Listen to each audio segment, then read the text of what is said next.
Now at 7 on WKYT this morning, radiation testing begins in Estill County today. County leaders want to make sure the community is safe. In Lexington, a woman had to be cut out of her car overnight after it was run over by a truck. And one cattle farmer is happy the bluegrass stockyards are staying in Fayette County. He says the new facility will save time and money.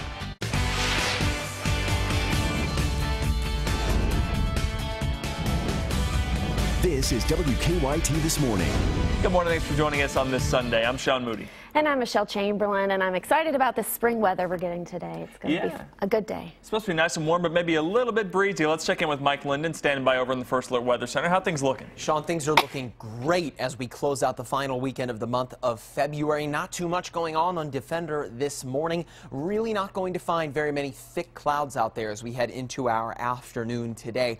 We are right now seeing the winds shifting a little bit. Notice the lines where they're coming from, the southwest. So that means that we have that Gulf of Mexico, typically very mild and warm air working its way into the bluegrass, and that will be the case over our day today. We will see those temperatures shoot up. Right now in the mid to low 40s, a bit of a step up from the sub-freezing start where we started off yesterday. So we're already ahead of the game this morning, and things will only improve as our day goes on. But it looks like this spring fling is going to come to an end sooner rather than later, because while February is out like a lamb, March is in like a lion.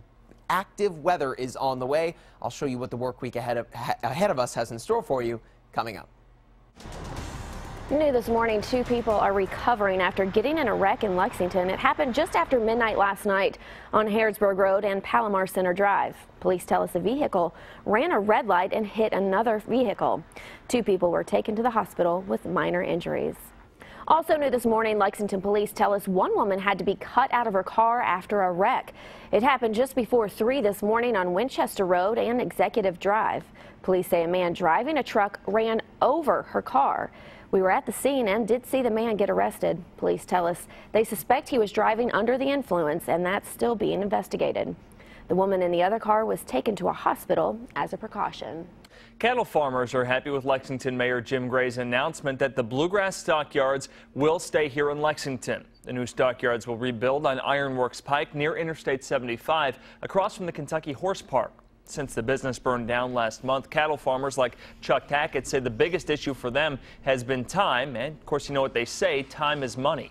It was only 11 miles from where we stand right now, and I could have cattle in the stockyards now. You know, instead of spending an hour to and from and back home again, now it's going to take half a day, maybe sometimes more than that, and it'll be quite a loss of time. The president and CEO of Commerce Lexington says the entire project will cost about $200 million. The Richmond Police Department is one step closer to sending dozens of officers to Washington, D.C. They want to be there in May when Officer Daniel Ellis's name is added to the Fallen Officer Memorial. The department held a pancake breakfast at the First Baptist Church in Richmond yesterday to raise money.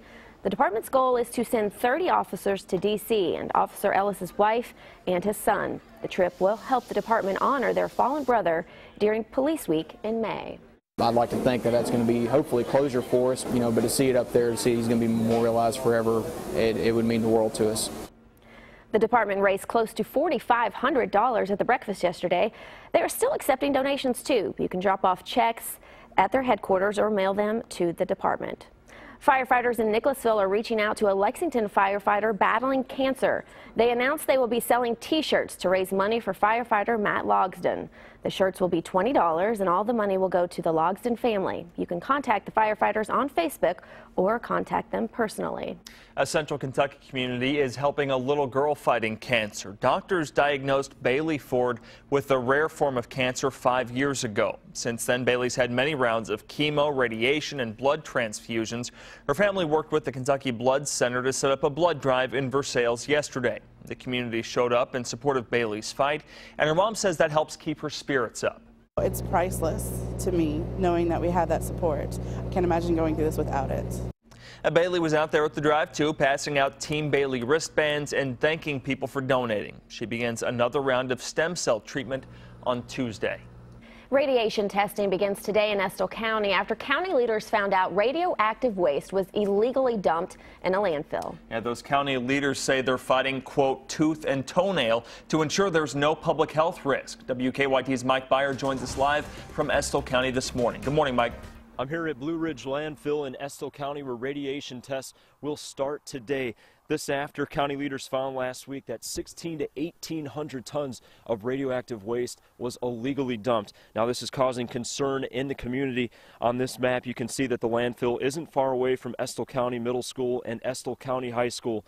Now the Division of Waste Management found the low-level radioactive waste sealed in 47 dumpster boxes. It came illegally from 3 other states. Estill County Judge Executive Wallace Taylor says the county is bringing an independent company to check radiation at the landfill and at the schools today. We want an independent source to give the county. We don't want people to think that we're trying to cover something up. We don't want to think the landfill is trying to cover something up. We won't get to the bottom of this.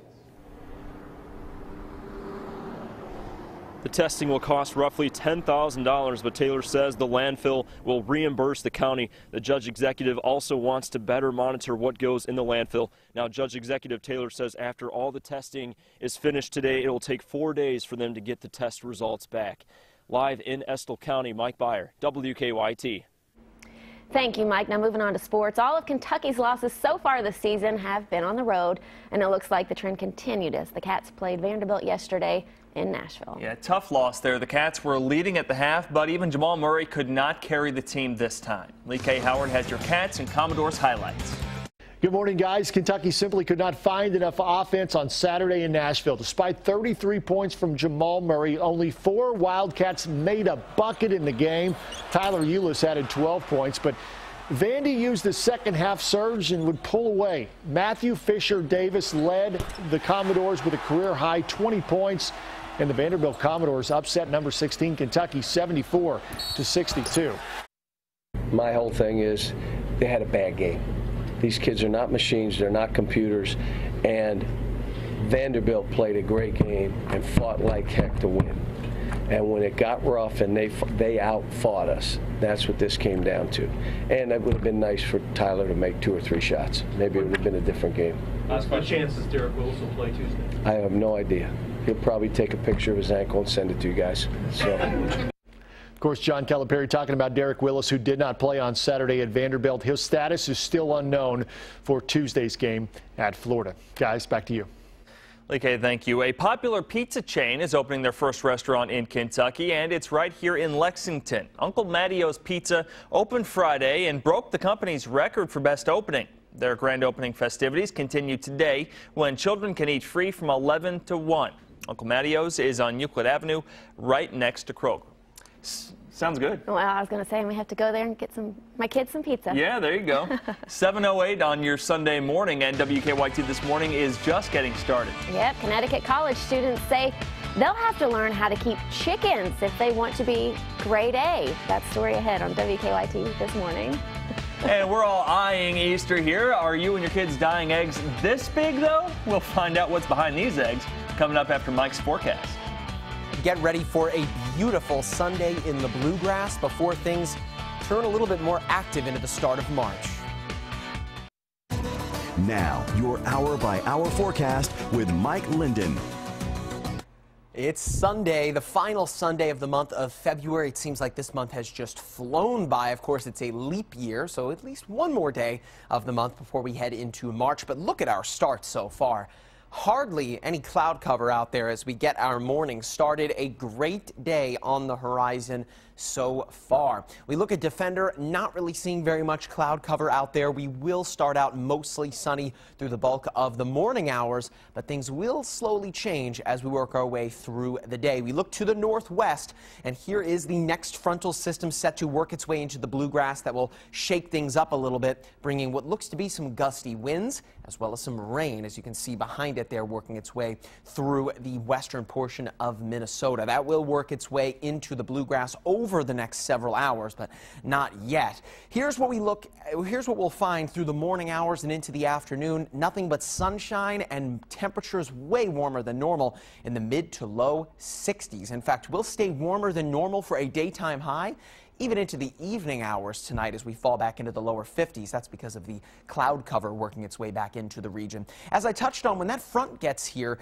out ahead of it, things are going to get rather gusty. Of course, cold air behind that front and the warm air working its way into the bluegrass right now, those are going to conflict a little bit. And we are going to see those winds get back up to about 30 miles per hour or so for our daytime highs. Look at this, 4 o'clock, most spots up near about 30 miles per hour, getting even stronger as that front gets closer to us, closer to about 40 miles per hour in most spots by the evening hours and into Monday morning. Here's what you're looking at, though, for your hour by hour as to what's going on in the atmosphere. We work our way into Sunday evening tonight as that front gets closer to us, when those winds are going to be up at around 40 miles per hour.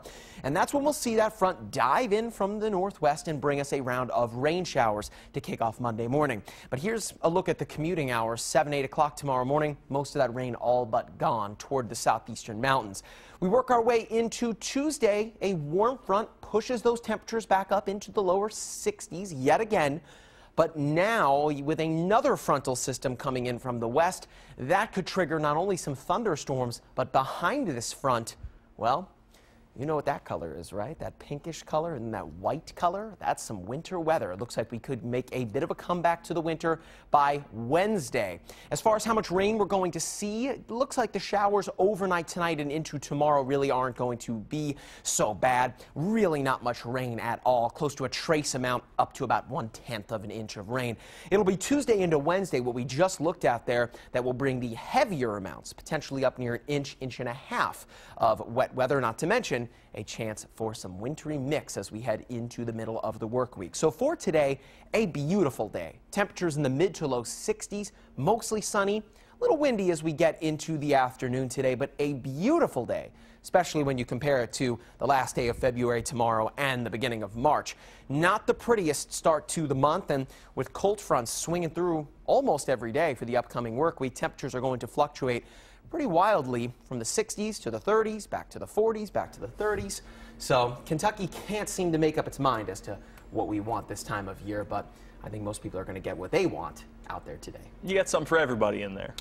Yes, you do. I mean, you got something for the winter weather lovers. Of course, now around 21 days left of winter. So count down the days until we can just see 60s every day. Thanks, Mike.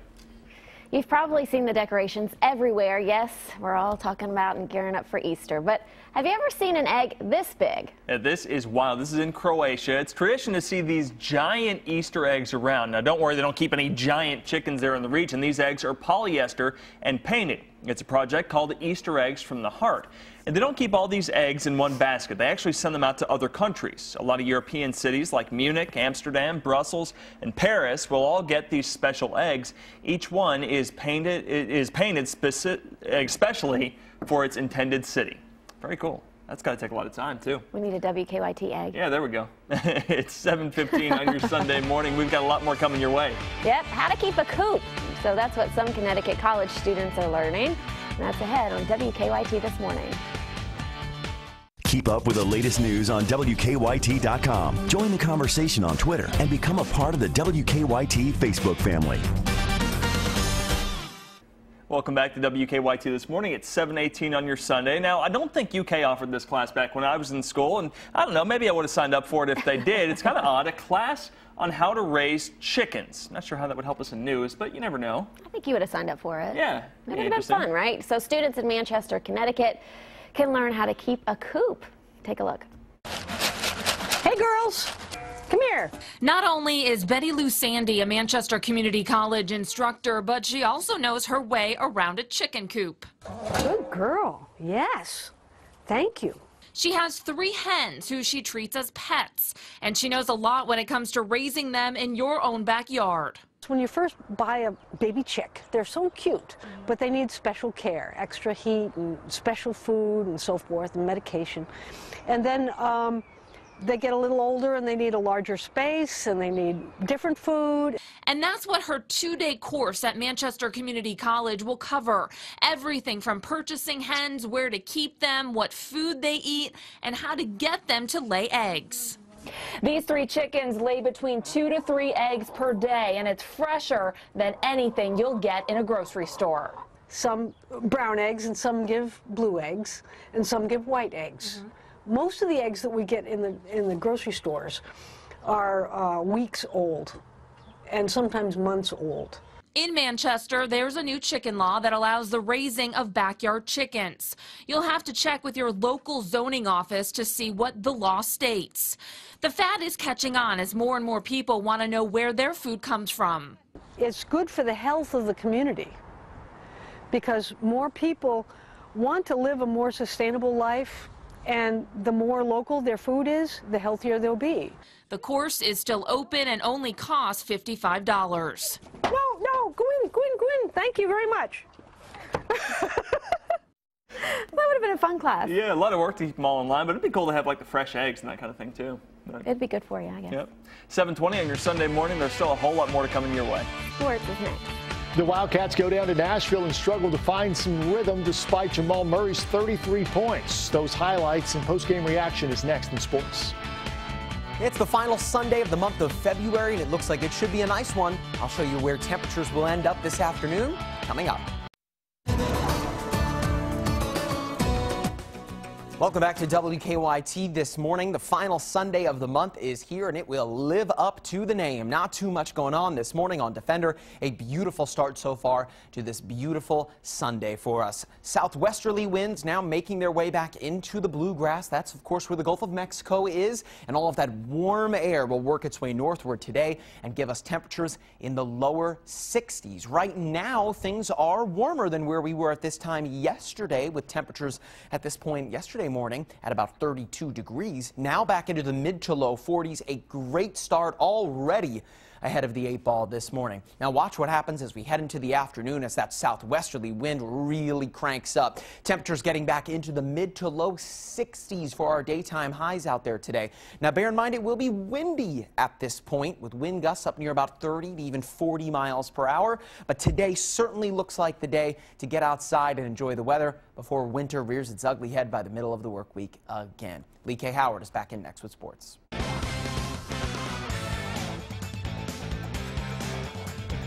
Kentucky beat Vandy by 19 back in January, but of course a much different story on Saturday going on the road to Vandy, a tough road environment against a Commodores team that had won 4 of its last 5 going into the game against the Wildcats. Jamal Murray came out firing, rubbing off the screen and knocking down the 3. He had 6 of UK's first 8 points. Murray was feeling it, hitting on 7 of his first 8 shots. This 3 here gives Murray 18 points and the single-season 3-point record for a UK freshman. The bow and the arrow. Murray scores 21 points in the first half on 8 of 11 shooting. Wildcats led 39-36 at the half. Vandy, though, would make a run in the second. Matthew Fisher-Davis has this shot from deep to give Vandy the 48-47 lead. Under 7 minutes to play, shot clock winding down. Jeff Roberson drives, draws the contact from Euless, and gets the bucket to go. Vandy was up by 6, and the Doors would close the door on the Wildcats. Roberson drives, beats the buzzer, extends the lead back to 8. Vandy gets the win over Kentucky to keep their tournament hopes alive, 74-62. We can't be in and out of games like that. We can't have foul trouble. We can't totally zone out the first half, and that's something we did today. And for us to be successful, we have to be on point, big wise, the whole game. You know, finding openings and playing off guys, and they found me, and I was able to hit shots. But we only have 3 at halftime. That says a lot. If I'm able to get hot, and as a team, we can't stop them from scoring.